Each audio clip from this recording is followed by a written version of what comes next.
Good morning, everyone. This is Elisa Baum, Percona's Director of Product Marketing. We'll begin in just a moment, but first I need to conduct a bit of housekeeping.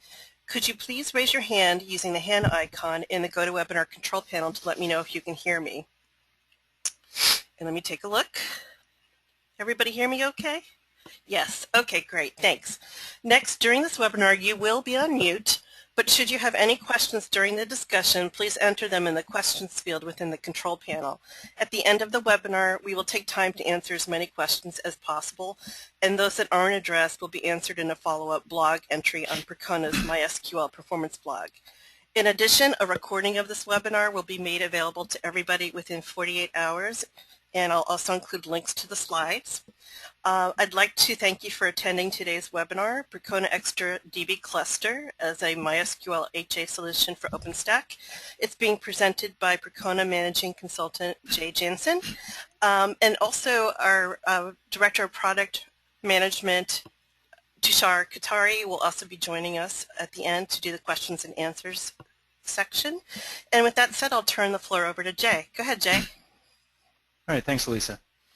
So this really what I want to try to accomplish during this talk is to really set the stage for high availability within OpenStack. OpenStack itself has a lot of built-in high availability, but one of the key things that people don't focus on as much is the metadata store. Now, how does that fit in? I mean, what is MySQL's role inside of OpenStack? So all the components in OpenStack, Nova, Keystone, etc., all have metadata stores that they need to have maintained, information about the services that are provided by that given component. Probably the most popular engine for that storage is MySQL, although there are others supported. And they all kind of have this core dependency, so making this highly available is pretty important. All of the different components have different characteristics in terms of their interaction with this metadata store. So the volume of data being stored, the workload, the read-write ratio, that kind of thing, are going to kind of vary from across all the components, but they all, kind of share this common thing. Across all the components, I think, regardless of workload, the integrity of the data, the potential issues for data loss within this, for any one of these metadata stores is high. So we want to be very careful that our database is stored in a very consistent way, it's highly available, and that it's really as robust as the rest of OpenStack. So the fundamental question to ask here is a single standalone database, a single standalone MySQL server, is it enough?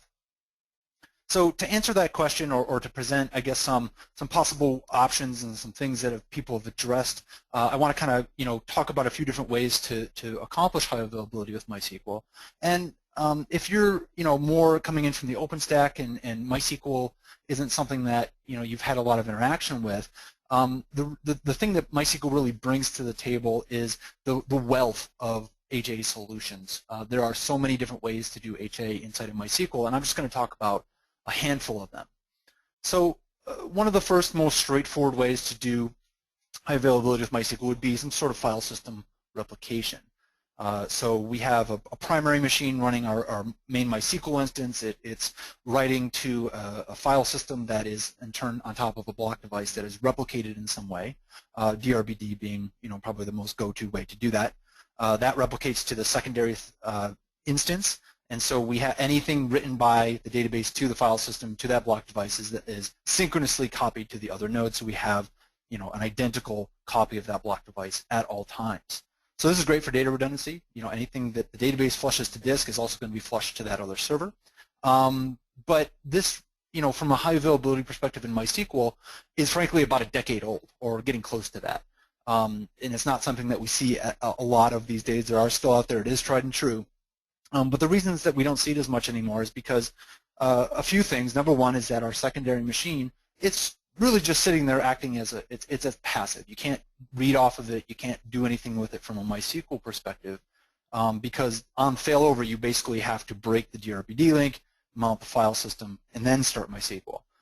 It can't be running otherwise. And because of that process, to get the secondary cut over actually is a little bit of a slow process in HA terms.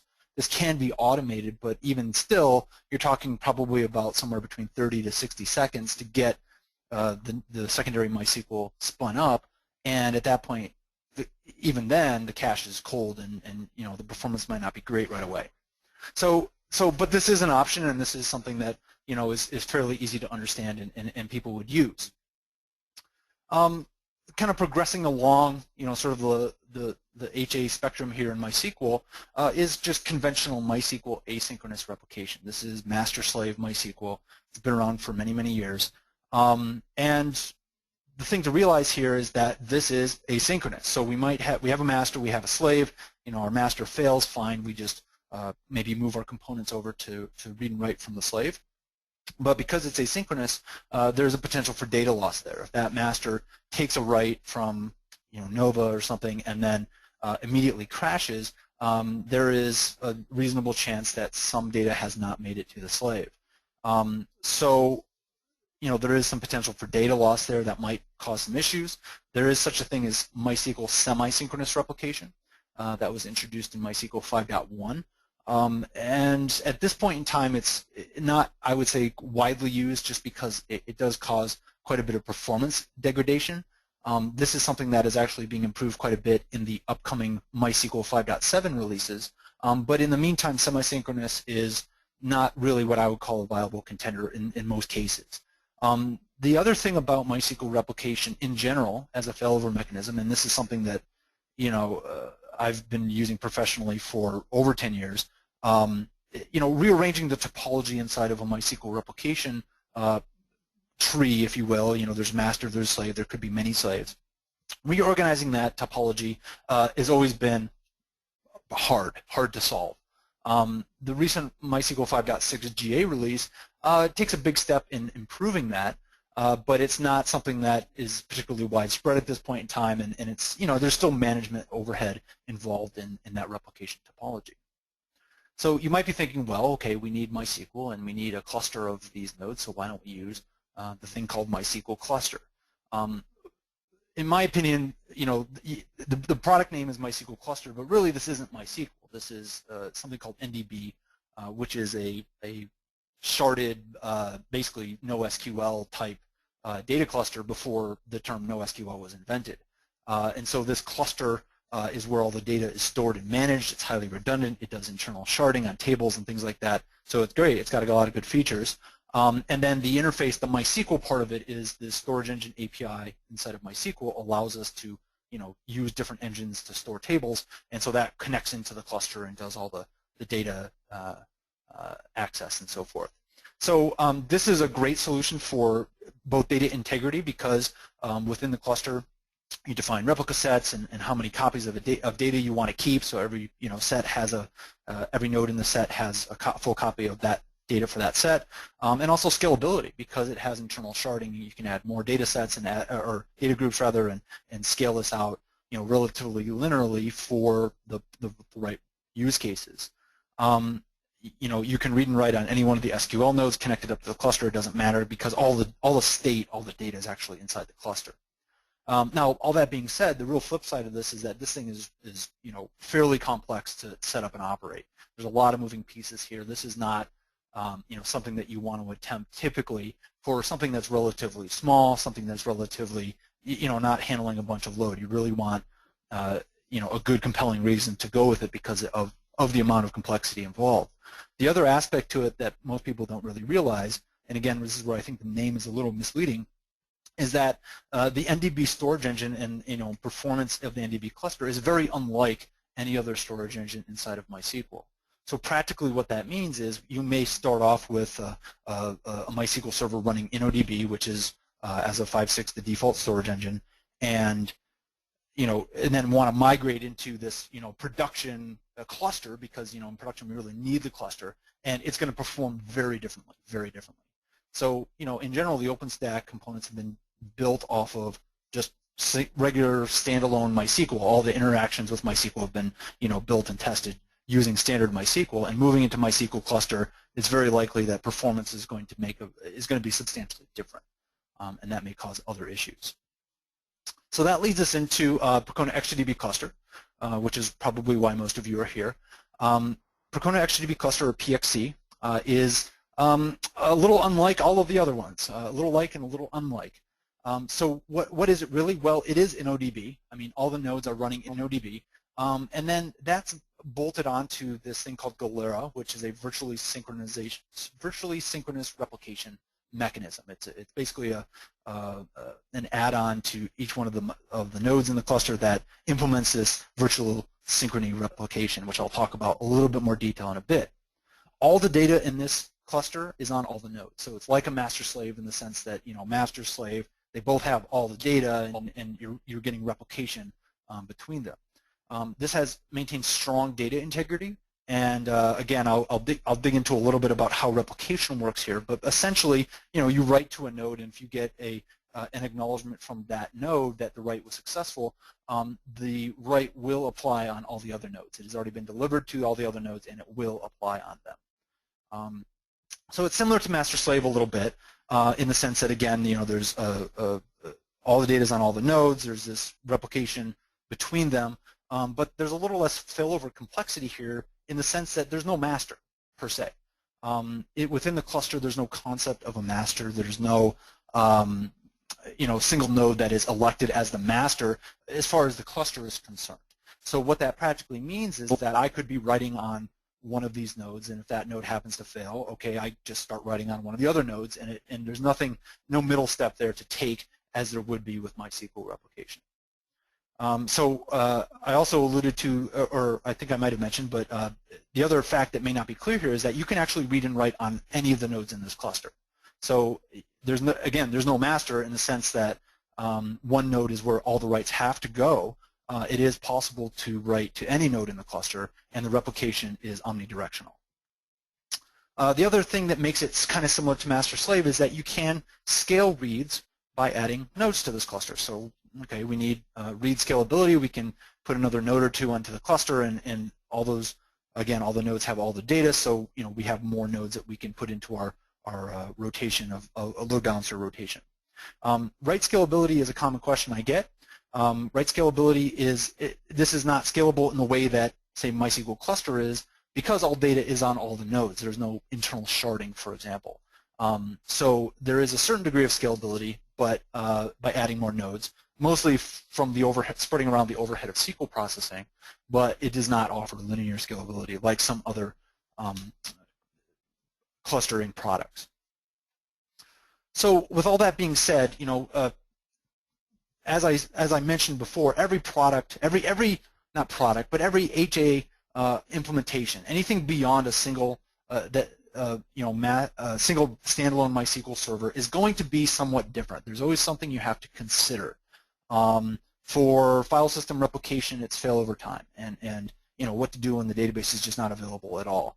For master-slave replication, it's, you know, dealing with the replication topology, dealing with replication lag, those kinds of things. For MySQL cluster, it's dealing with the fact that it behaves very different from a standalone InnoDB server, and there are you know, pros and cons to Percona XtraDB Cluster as well that I will go into more detail about in the rest of this talk. So with that being said, let's maybe dig in a little bit more into XtraDB Cluster and kind of understand a little bit more about the internals to help us understand if this is going to be a good fit in the OpenStack context. So the first question is, well, what is so synchronous about Galera? If you think about what first comes to mind typically when people start talking about synchronous replication is a very old concept called two-phase commit.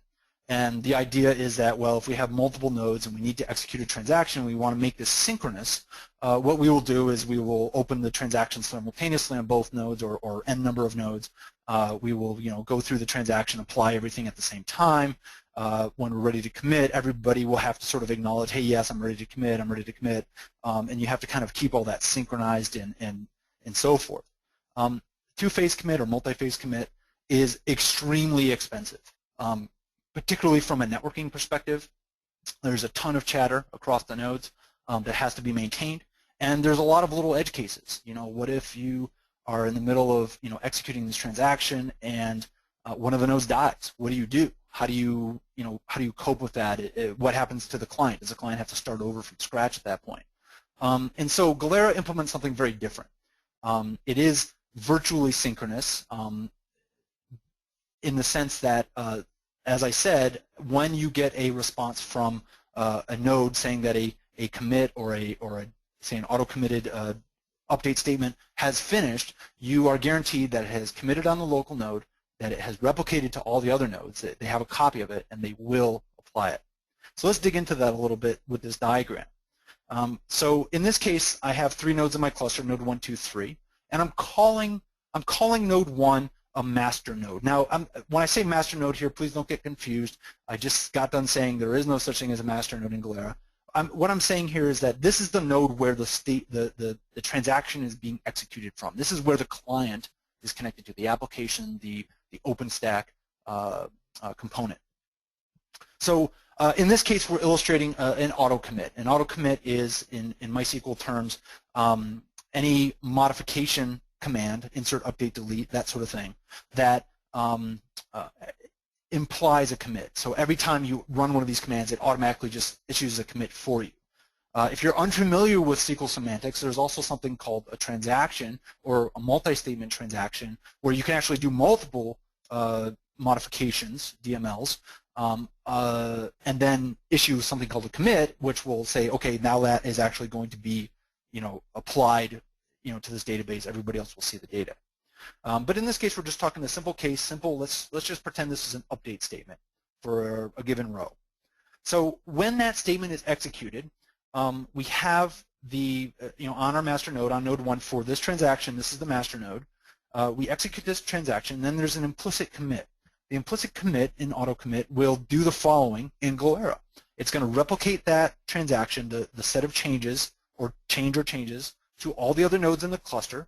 All those nodes will acknowledge that, hey, I got it. And the process of that acknowledgement also establishes a global transactional order for that transaction, GTID. So we replicate first before anything else happens. Our client is still blocking here. After that replication is done, we do something called certification. And if certification passes, we go and do the final local commit, the final make it so in InnoDB on node 1. And so any other client doing a read from that point will see our change. Now, all of the parts of this in red are synchronous to the client. The client, when we issue this DML and there's an implied commit, we're going to be waiting for replication, we're going to be waiting for certification locally, and then we will do the final local commit, and then we will get a response back. So we're not guaranteeing anything until this final commit goes back to the client and the client acknowledges it. Now notice that certification happens on the other nodes as well. Certification happens, has to happen on every node. It happens in the global order. And notice it doesn't have to be at the same time, but it does have to be in the same order on all the nodes. So we notice node 2 is certifying a little bit later. Node 3 is actually certifying a little bit later than that. After certification passes, if it passes, it will be the transaction will be applied. So the change will be added to the database in a transaction, and then it will be committed on that node. Notice again, it happens also on node 3. So that's when it is actually applied. That's when the data shows up. Changes show up on this node here and this node down here. So notice, replication is synchronous. The node waits for all of that and certification to finish. On the master node, the other nodes, the certification and apply and final commit are asynchronous. This is different for sure. So what does that actually really imply, or what's really that telling us? So how this differs from standard or conventional synchronicity is that you would expect that after this commit is done, that it's committed on all the nodes. Well, because we have taken that shortcut to say, well, we don't want to wait, we don't want to do all that coordination, we are buying a lot of overhead for the replication, but we're also opening up a potential race. If I'm modifying row ID 100 in table X on this node with this transaction, then after this is, I have to be careful because this node, any clients connecting to node 2, are not going to see my modification until after the commit is totally finalized. So there's a window and a race condition here where what happens if somebody on node 2 tries to modify the same record? Well, what happens is that we have a conflict, and conflicts in Galera are handled by pushing the problem back up to the application. The cluster is saying, look, there's a conflict here. I can't deal with it, you have to deal with it. And how does it do that? Well, it gives a deadlock error to the conflicting transaction. And which one wins? Well, the first one who commits. Remember I talked about global ordering in the replication? The global order is what dictates who wins. So basically whoever commits first. If I have competing transactions on multiple nodes, has to be multiple nodes, trying to modify the same record, one's going to win, one's going to lose. And it's going to be dictated based on the GTID. Now, notice that race condition is only a small one. We have a race condition basically in the point of from replication down to the time that this is finally committed. So it's a small window. After this point, node 2 sees our change, and any other transaction might be able to come in at this point and modify the record on node 2. So this doesn't happen all the time. It happens when you are writing to the same data on multiple nodes simultaneously or near simultaneously. So what is a few more details here. This is not a real deadlock. It's just using the error code, so don't be confused by that. You will see deadlock errors. The reason why it's a good fit for the deadlock error code is that really the behavior of what to do in the case of a deadlock and in the case of a replication conflict typically is the same. And what should you do? Well, you should usually just retry the transaction. And anybody who's done any serious development work on any relational storage engine that is ACID compliant understands that deadlocks are just a necessity. With Galera and PXC, there's an additional possibility for deadlocks in the form of these replication conflicts in the right circumstances. The other thing to realize is that the deadlock error could happen anywhere in the transaction. So if I have a multi-statement transaction, begin transaction or start transaction, insert, update, delete, 3 different DMLs, I could get the deadlock anywhere after I get a single row locked. So that first insert or first update, anytime after that, there might be a conflict. I might get a deadlock. I might have to roll, that transaction might be rolled back and I might have to retry it. It could also happen on commit. The other additional sort of fact about this that may not be really obvious is that because the replication, this transaction is open from the time the statement is issued until the final commit is done, and while that's open, there's a lock there. It's only on node 1, but there's a lock for that row, row ID 100. And practically what this means is that I can't make a change on that row anywhere else in the cluster until this guy finishes his commit. So because replication is about a equivalent of a packet round trip, I didn't mention that yet, but the replication overhead of Galera, because it doesn't have two-phase commit, is actually quite light. It's basically a round trip out to the nodes and back. That means that I am unable to modify a single row, single given row, per replication RTT. However long that replication takes, I can only add that, I can only modify that every RTT. So let's take a hypothetical situation where I had a cluster that had latency between the nodes of 10 milliseconds, for example. If I have 10 milliseconds between the nodes, then my replication will be at best 10 milliseconds.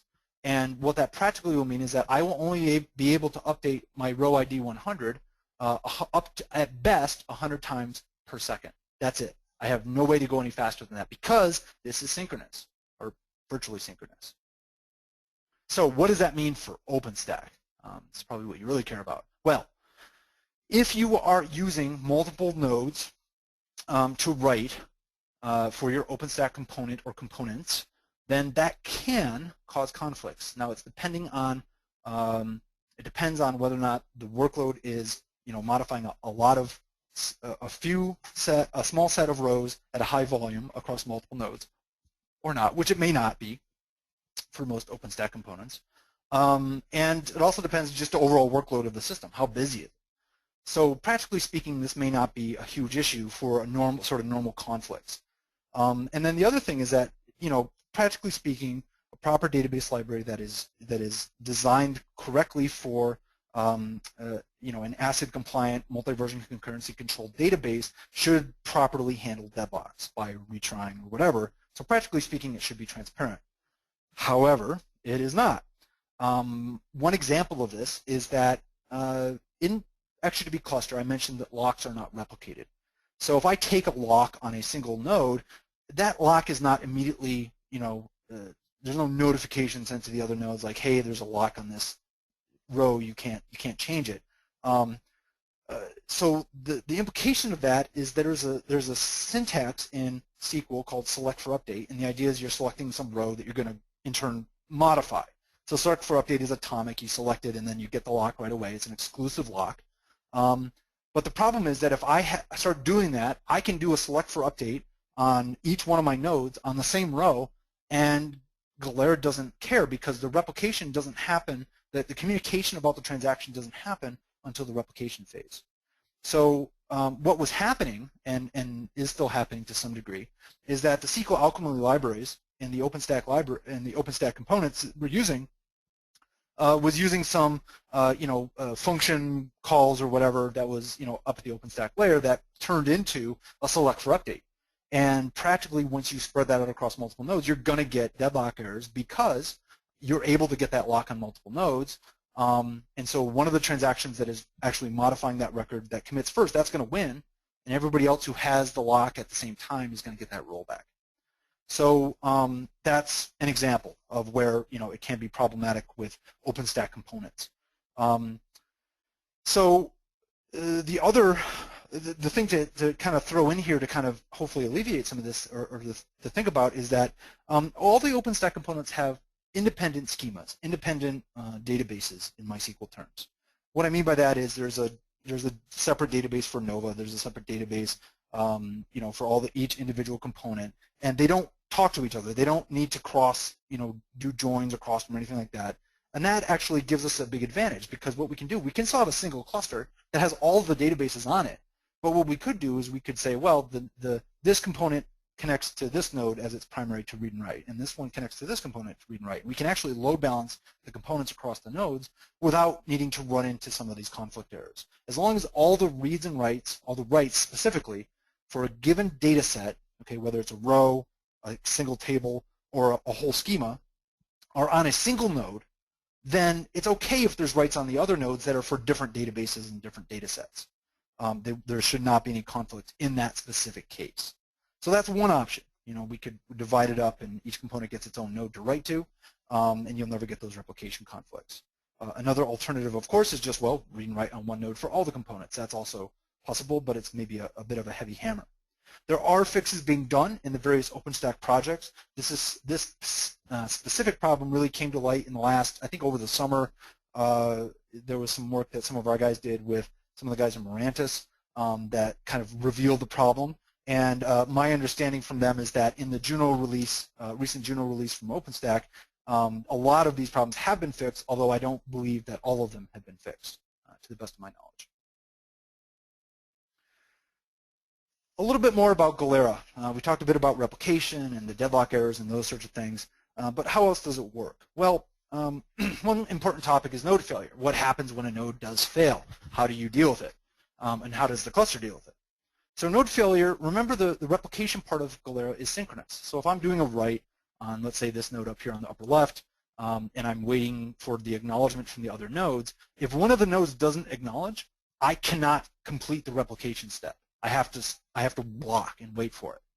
So during that time, if we get into a situation where we don't hear from a node, let's say that our bottom node here has failed, then there will be a timeout in which Galera will realize, hey, I haven't heard from this node in this many seconds. I'm going to start I'm going to do something to deal with it. I'm going to trigger a node failure event and take some steps to rectify the situation automatically. The way that it does that is with a Quorum implementation that is designed to protect the cluster against split brains. We don't want a situation where disconnectivity between multiple nodes in the cluster results in multiple active clusters. That's a big problem. We all have to be talking to each other. So the way this works is that in our situation, our bottom node dies. Our two remaining nodes still see each other. They do a vote. Hey, great. You and I are together. We are two. There was three. That is Quorum. We will continue. We'll just kick the other guy out, and we will continue on our way.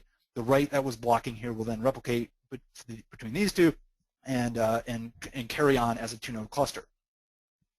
This node, if let's say hypothetically that it didn't go down, let's say that it got disconnected somehow from the other nodes in the other two nodes. When it does, it will also do a Quorum election, and it will realize, I am 1 out of 3, and therefore I do not have quorum, and therefore I should not accept any queries. I am inconsistent, and I cannot take writes. So what this means is this guy will actually stay up. You'll still be able to connect to that MySQL if he's, just disconnected, but you can't read and write. So this will prevent any clients connected here from, adding data here, and then there's conflicts over here, and then you've got 2 clusters instead of 1, which is a big, big problem. So it is possible to override this situation. Like, let's say that these 2 died for whatever reason, and there's only 1 left. This one will still go into that state where it does not allow any queries, but you can manually override it. Now, why does it have to be manual? Well, it has to be manual because the cluster itself, the only node left is this guy. He's trying to figure out what he should do. He doesn't know. These other 2 nodes are gone. They could be operating on the other side of a network partition. They could be dead. He doesn't know. So he does the safe thing. I'm going to stop until somebody tells me otherwise. So manual override is possible in this case. You can recover this node. The process is known as bootstrapping. You can instruct that node to, hey, you're okay to continue because I know the other nodes are down. But if you did this and these were still active, then you've got 2 clusters and not 1, and you're in big trouble. Additionally, if, say, all the nodes were down or you were starting a brand new cluster, that's also known as bootstrapping. It's done a little bit differently, but the concept is the same. Bootstrapping gives a node the permission to start a new cluster. And then from there, that is the cluster, and all other nodes joining it will synchronize to it. So some other features of PXC. So synchronous replication, the nature of the replication and the certification bit means that local commits actually get a bit slower. So in MySQL, there's something called group commit, which makes local durability much more efficient for MySQL, but unfortunately Galera breaks that. So if you're using InnoDB flush log at transaction commit, this is the setting that enables durability on MySQL to say, well, if I have a server crash here and I am able to at least, as long as I can recover the data partition, I know I have all the data that was committed. In the cluster, you can probably relax that. You can set flush log at transaction commit to 0. Because remember, if a commit returns to a client, it is already delivered on the other nodes. So our local node crashing is not a concern. The other nodes have the transaction and they can apply it. Now, certainly, if you did have an all cluster down situation, you might experience some data loss. But it would be only up to a second. It would only be in the situation where the entire cluster went dark at the same time. And you have to gauge for yourself how likely that scenario is. The other thing that I alluded to on the last slide is that nodes will get something called state transfers from the other nodes in the cluster. So they joining a cluster, if it's a brand new node and it's empty, it has no data, the cluster will give it that data. It will give it basically it will stream a backup to it. And that is handled automatically by the cluster. Additionally, if a node disconnects from the cluster for a little while, like our example in the last slide, right? This node is, let's say he's up, but he's just disconnected. If he suddenly is able to reconnect to these guys, they will give him a state transfer. Hey, here's what you missed. And that node will be caught up and will continue on as before. So state transfers are part of PXC and a very cool part of that. Another thing that people don't usually realize right off the bat with XtraDB Cluster, this is very different from master-slave. Asynchronous and synchronous tend to be are the opposite, right? So the cluster has something called flow control, which is essentially a replication feedback loop. It permits any node in the cluster to let the rest of the cluster know that it's falling behind in its apply, and it needs some time to catch up. And so flow control effectively will pause writes for usually small windows of time, but if there's something that's permanently blocking apply on a single node, let's say you take a global lock, for example, a global read lock, that will eventually trigger flow control, and that will shut down the whole cluster in terms of writes. No writes will be able to commit. So that is in there. If you know how to use it properly, you know what to look for there. It's actually very slick, but it can cause issues if you're not prepared for it. The cluster has automatic auto-increment handling. This is to prevent collisions when you have inserts on multiple nodes for auto-increment keys. So auto-increment handling, every node will have a different offset in the auto-increment count, so just be aware of that. It does handle that automatically. It can be disabled if you want to, but not recommended if you're writing to multiple nodes. And it's also WAN capable. As I said, the replication is very efficient for Synchronous. It's a single round trip. So in essence, if you wanted to have that WAN cluster spread across multiple regions in, say, AWS or something similar, or multiple OpenStack or some global OpenStack cluster, I guess, you can do it. And it's still going to cost you that worst round trip, whatever it is, but it's very conceivable to have a very synchronous cluster that is very consistent across the world. So all that being said, well, what are some of the caveats? I mentioned one with the deadlock errors and the conflicts and those sorts of things. You do need to be aware of that. You do need to be aware of flow control. There's a few others. So one is large transactions. Because of the nature of replication in Galera, large transactions can be problematic.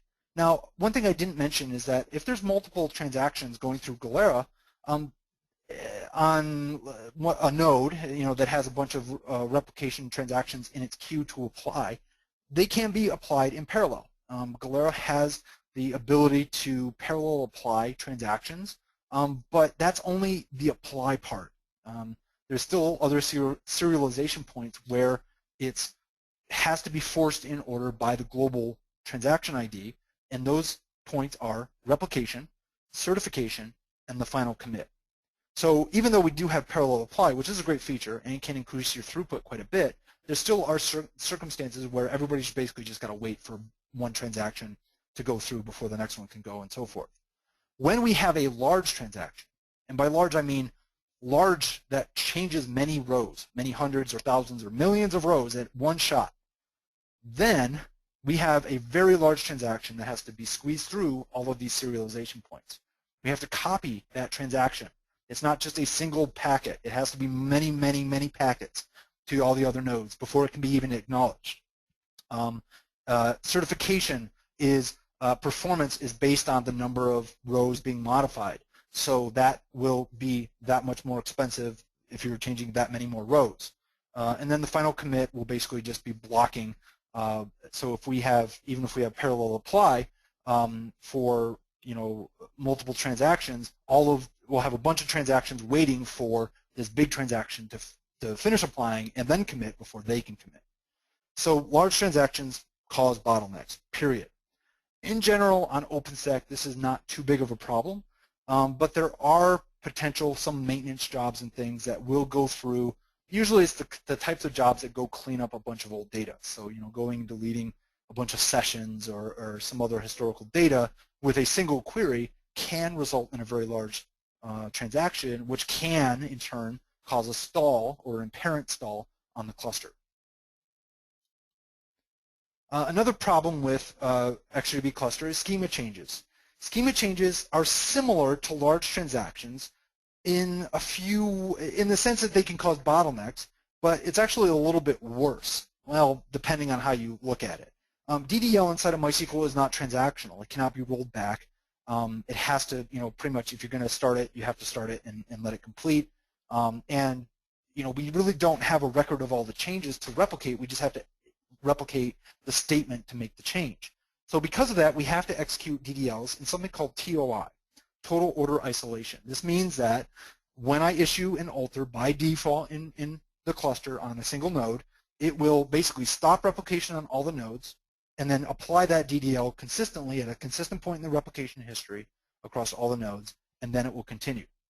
So if that DDL is long running, I mean you're adding an index to a very large table and it's not online DDL, that could take an hour to run on a single server. It's going to block the cluster for an hour, and that's definitely something that, if you think about it, it's the right thing to do. We want the cluster to be consistent, but it's not the thing you really want it to do because it did what you said, not what you meant. So there are some ways to deal with that inside the cluster. Number one would be doing rolling schema upgrades. There's a feature that allows DDLs to be done as long as they are backward compatible replication-wise. They can be done on one node at a time in the cluster. That's a little manual. And there's some other workarounds. For example, if you're familiar with PT Online Schema Change, that will work quite well inside of PXC. So where can these affect OpenStack? Well, I already mentioned some maintenance tasks, right? Cleaning up large amounts of rows. Can you run those more frequently? Can they be fixed in the code bases to never make a large transaction? Always limit the size of the the chunk of the data that needs to say be deleted or archived, and do it in smaller pieces. Those are all options there. We want to be careful in any kind of OpenStack upgrade that would trigger an alter table on a production database. What is that going to do? You want to really be careful understanding what those changes are going to do to the database. Now, I should say that the developer of Galera has it's a company called Codership, and on their development roadmap, this is a priority. These are priorities that we set for them. It contains both enhancements to large transaction and DDLs. So in the future, the cluster will handle those in a more elegant fashion, but it's not something that there's still these caveats that we have today.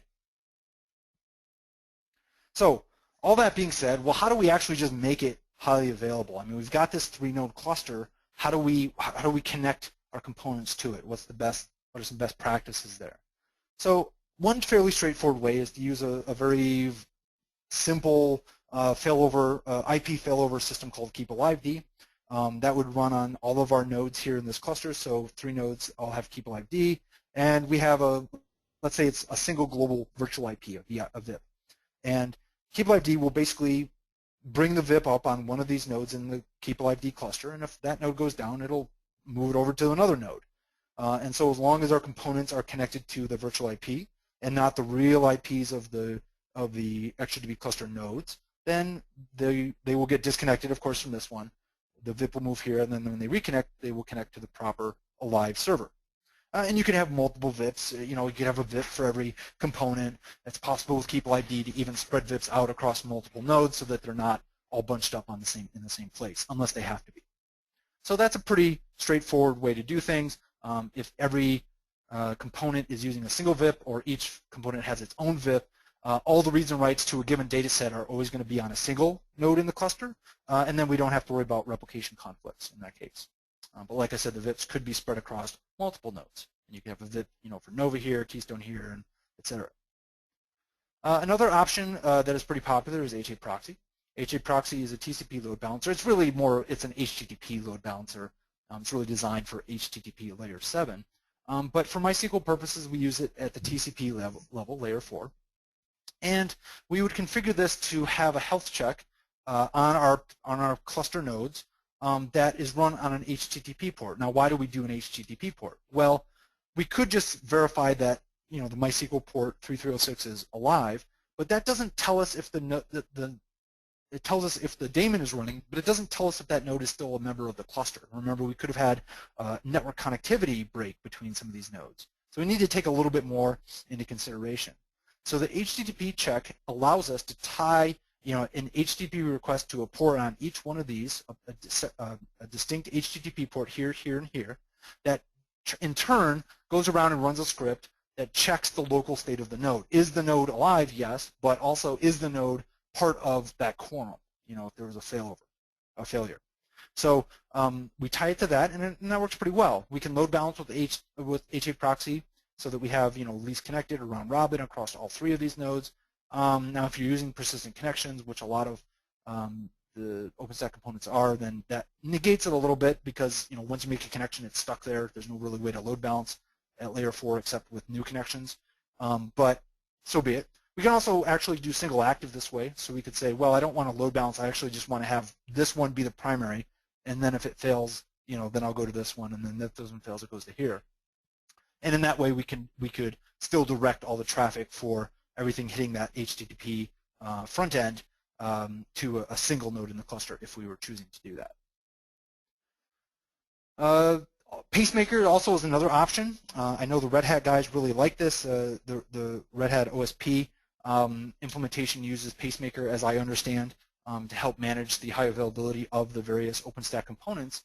And that's something that could be integrated with XtraDB cluster as well. So it integrates the VIPs and other things, and it's pretty slick system. It's conceivable that other things that Pacemaker could do that you couldn't do with some other systems, because Pacemaker is split brain tolerant and is a proper distributed HA decision-making system, it can auto restart nodes. It could even theoretically rebootstrap the cluster, but that's a little scary. You want to be really careful with that. Note the asterisks here. But what you need is a PXC-aware resource agent, and I happen to have such a thing. This is a beta thing. This is actually a Vagrant environment that will spin this up so you can play with it. The actual code you can find at this bit.ly link. So it's a Perl resource agent for Pacemaker, which might be a first. But it's not something that it's not a Percona product per se, so it's more of just it's a project that I hacked together a little bit just kind of as a proof of concept. I would say it works generally pretty well. The bootstrapping part is is definitely questionable there because it's complicated to wedge that into Pacemaker's logic. So all that being said, every HA system has trade-offs. PXC has trade-offs. There's you've got the multiple nodes. You got read scalability. You've got auto provisioning of the data with the state transfers. You've got solid node failure mechanisms with quorum election and split brain protection. You've got a lot going for you with the cluster, but there are some trade-offs too. Large transactions, application conflicts, DDLs, those kinds of things. They are, there's pros and cons. And every system, it's been my experience, has pros and cons. As you add HA, you usually have to sacrifice something else. How do you make it that way? In general, I believe that XtraDB Cluster has a really good benefit for the set of trade-offs that it does have. We have a lot of people using this in production, a lot of people who are very, very happy with it. Other people who have used it and found out that really didn't fit what their use cases were, and that's okay. There's a lot of active development on the cluster. We're probably the ones putting out the most releases in the Galera ecosystem. In terms of just dot releases and bug fix releases and those kinds of things. So that's pretty much my take on it. These slides, I think some people have already found it, but the bit.ly link right there or at the bottom of the slides, you're welcome to take a look at these slides and certainly comment if there's any bugs in them. All right, and with that, I will turn it back over to Tushar, and who will handle the questions. Thank you, Jay. Great presentation, and it is. Let me kick it off by asking quite a few questions that we have here. The first one I have is, I think it reads as, the question itself is, what happens to the speed, read-write speeds in Galera compared to normal MySQL?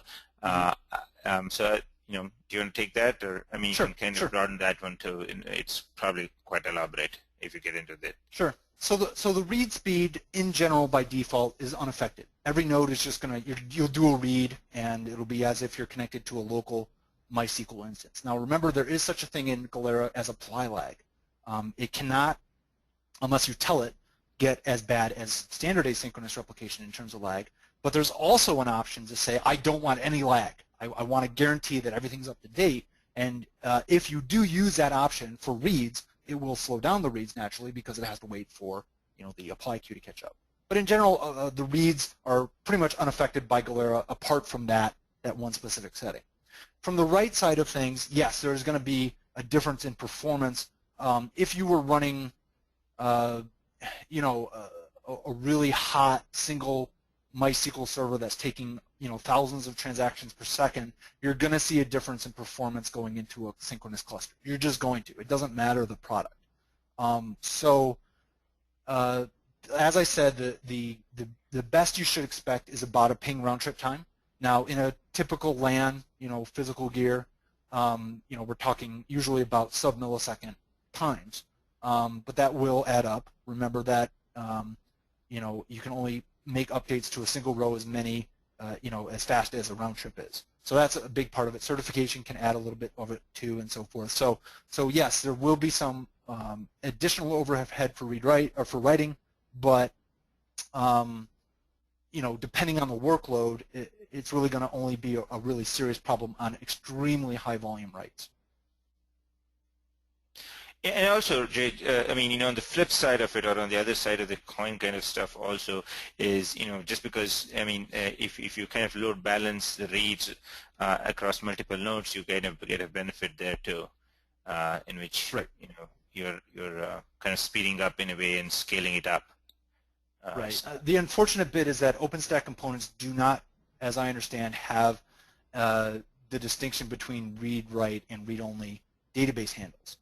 In traditional MySQL, going back the last decade plus, a lot of people who worked extensively with MySQL write their applications that have two different database handles so that they can load balance those reads.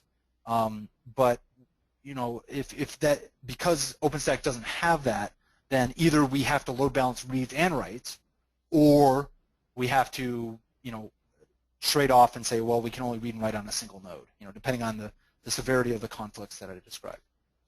Right, good point. Okay, so without belaboring that more, I'll ask the next question. There are several questions, so I'm going to get through as many as I can. This one says, let me read it quickly myself. Okay, so this one is straightforward. Does the state transfers affect a continuing transaction within the nodes? So state transfers, the way that it works is a donor node within the existing cluster is selected. So there's a joiner, which is the node coming in, and then there's a donor selected from the available nodes that are already in the cluster.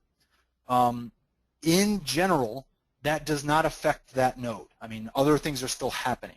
Once a joiner initiates a state transfer, that's sort of an out-of-band type data copy. It's also streaming the ongoing replication, the normal Galera replication, and just queuing it up into files on disk. So the idea is that once the state transfer finishes, the out-of-band copy, the backup stream, then it basically will pick up in the regular Galera stream right from that point, and then replay all of that onto the newly joined node. So the only place where you can get a little bit of a hiccup is on a donor node if you're doing any kind of full backup, a full, what we call a state snapshot transfer, SST, not an incremental state transfer, a full one. Every single one of those right now has some kind of locking, and that locks that node briefly in the case of extra backup, which is a Percona backup SST method for PXC, but it does lock it, and that can cause some interruptions for clients there. Usually our best practices, particularly if you're using HAproxy or even KeepAliveD, the health check that we use there, we look for that state and we take nodes that are in the donor state typically out of rotation. We try to get clients away from them just so that they don't get interrupted at all by that lock. So that's really the only case that will cause any potential concerns. It's only on that donor node. All other nodes will continue uninterrupted. They don't care. Cool. Let me ask you another question. Okay, let me scroll. Actually, there is a clarifying question. Can you briefly elaborate between incremental state transfer and SSTs? Right. So an incremental state transfer is done on a node that was part of the cluster, but was restarted for whatever reason. Now, the amount of time that a node can be offline is going to vary, and it's going to depend on the size of the transactions and the size of something called the Gcache in Galera. So every node has a Gcache. It's a cache of recent transactions, and so that size divided by the average transaction size, basically is how many transactions you can get behind. And so as long as when that node restarts and it connects to the cluster, it finds a donor that has all the transactions it needs, then it will IST. If it cannot, then it must SST. It must do that full backup again. Additionally, like I said before, brand new nodes joining the cluster that have no state, they have to have the full copy, so that's going to be a full copy as well, full backup. There are multiple methods for state snapshot transfer. The most recommended is going to be extra backup because it has the least locking and it is a hot backup. Every other method requires the donor node to be completely locked. Right, and that's included in PXC, right? That is included, and that is the default in PXC 5.6. Okay, let me move on to the next line of questions here, which is, let me read it quickly. Okay, for load balancing using the Java MySQL driver, would you suggest HAproxy or the load balancing connection in the Java driver? And then there's a follow-up here also, how does things work in case of persistent connections and connection pools like DBCP? But I guess you can take the first part first, which is about Java MySQL driver. So I think it is conceivable to implement the high availability between the application and the database with an application tier setting, which is what the JDB settings would be. There's other, like in PHP, there's the PHP ND_MS library that would be kind of a similar concept. I think I would say that there are a few things that are very important to remember. Number one, connectivity to MySQL is not enough. You have to do more than that for your health check. You have to verify the state of the node. Number two, you want to be very careful that the failover is, are there any implications, like if you have 10 or 20 application servers all independently doing their own health checking, are there any implications or situations where those could be out of sync, have inconsistent states, and then cause further problems down the road? That's more of a general question about how to do that type of high availability. Having a centralized system means that you know what the state is. Having a distributed system means you could have 20 different states, in theory. So I think it's possible. I think it's something that can be done. I'm not a JDBC expert. It's something that I would be interested in talking to somebody about doing that and trying to work with them to help come up with the right settings. But quite frankly, I've found very few people who are very good at tuning connection pools. Okay. Here's another question, and in the previous one, if the person who asked the question, if they want to connect offline with either me or Jay or both, please be sure to do that. I think, Jay, if you can roll back your slide, I think you provided some personal details, or at least your GitHub somewhere, so they'll have some information there. There you go. And then there's I think there's a very interesting question here about what's the role of PXC and OpenStack Trove? Jay, you want to comment on that? I can also add in a couple of words. Yeah. So I mean, really, what we're asking here is, is PXC a good fit for running, the database as a service module in OpenStack, the Trove component. So that is definitely a completely different topic. I know that there's been a lot of discussion about that on our side with some of the core Trove people and so forth. The last I knew, and Jashar, maybe you have some more recent news than I did. I did not go to the OpenStack Summit recently, but last I knew, Trove was not mature enough at that point in time. I think this was more over the summer to really be able to understand the concept of, more than basically a single node. So yeah, having an instance, of Trove that was a database as a service that was actually spread across multiple nodes was just not really something that was built into the system yet. Yes, I think so. So what happened was that what happens today is that Trove actually has only a concept of one MySQL instance. So, but there was a blueprint that was submitted by the NoSQL MongoDB guys, and that has been implemented in Juno, which is the current release. And so then in the next release, and this is something that we talked about at the Design Summit, there is work in progress for introducing the idea of a MySQL Galera cluster as a backend for Trove. So the big answer to your question really is not right at this time, but in the future release it's going to happen. Mm-hmm. And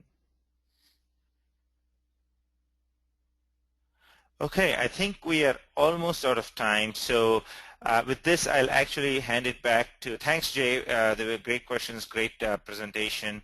I really enjoyed it, and with that I'll hand it back to Elisa because she'll have some closing remarks.